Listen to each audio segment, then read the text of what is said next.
Kanceláře společnosti LiveSport připomínají plně automatizované stroje. Postavené člověku na míru, ovládané intuitivně umělou inteligencí.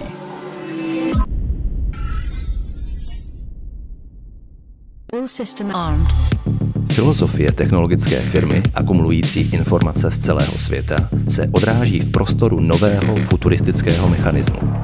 Atrium je těžištěm prostoru, magnetem, okolo kterého cirkulují lidé, myšlenky a informace. Půdorys, připomínající ciferník, rozděluje patro do 3 funkčních prstenců a vytváří variabilitu a pestrost kancelářské krajiny.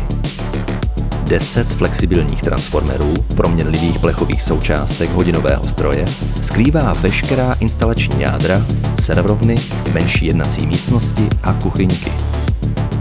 Prostory osvětlují lineární svítidla směřující do středu. Jejich postupné spínání připomíná akcelerující sportovní vůz a spouštějící se motor. My se vlastně snažíme udělat ten prostor autentický, odhalit všechno. Přiznáváme podstatu kanceláří, který mají umožnit lidem, aby tady měli kvalitní ovzduší, aby tady byli v bezpečí, dobře se jim pracovalo. A to všechno je vidět, je to pohledový, je to jako když otevřete kaputu motoru. Nic neskrýváte, vidíte tu nádheru všech těch součástek dohromady.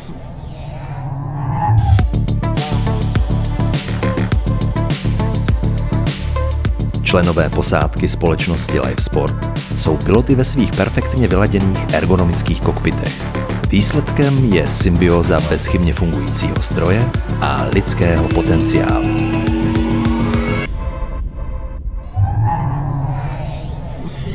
Reactor LiveSport. Reactor LiveSport.